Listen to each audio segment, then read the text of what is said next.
Today I'm going to talk about using Autotext with J&S Foy RICS home surveys. First of all, I'm going to get a level 2 survey up on screen. I'm just going to cancel out of that and scroll down to somewhere that you might want to use Autotext. So for example, the weather conditions when the inspection took place. So it was dry. Obviously you'd use something a lot longer than that. To use Autotext, you first of all get the sentence up that you want to save.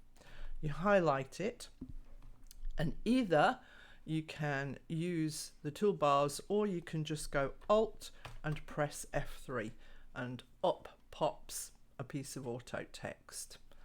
So I'm going to call this SP for standard para dry. So SP dry. It's being saved into the Autotext gallery, but down here you've got a choice of places to save it in. Either you can save it into a template that you've got active, or normal ... or building blocks. Normal ... saves it onto your machine.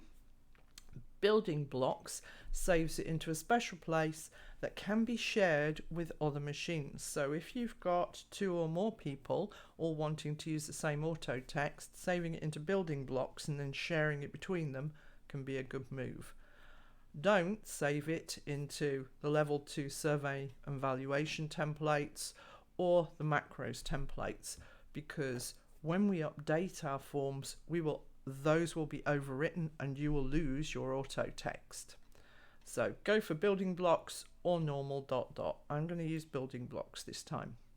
I can give it a description, I can give it a category. You might wish to do that. I'm not going to bother. So I just click OK.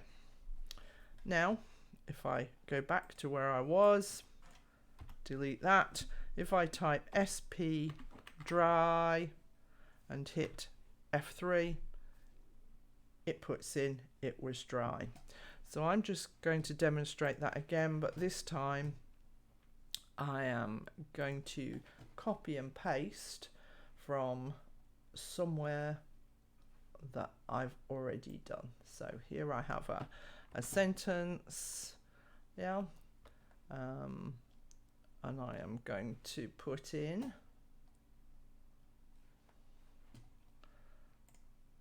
another piece of Autotext, highlight it, Alt F3 pops it up, but I'm just going to cancel out of that and show you this one might well be different on different versions of Word. So you can say insert quick parts Autotext, and save selection, and save selection to Autotext gallery. This time I'm going to call it SP and third, and click on OK.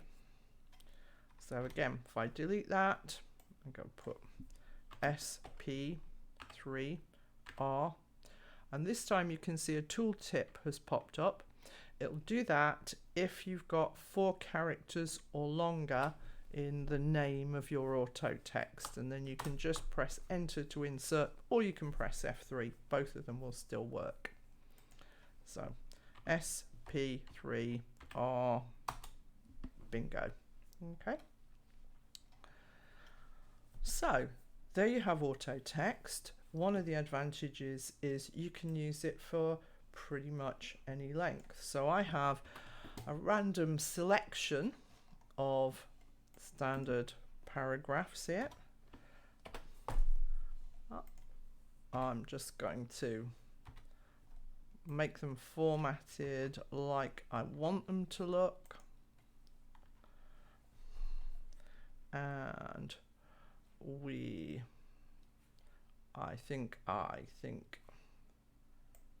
that top one there, well, no, let's make that highlighted. So I'm going to embolden that. This time I highlight the whole lot. Alt F, whoa, whoops, I hit the control key.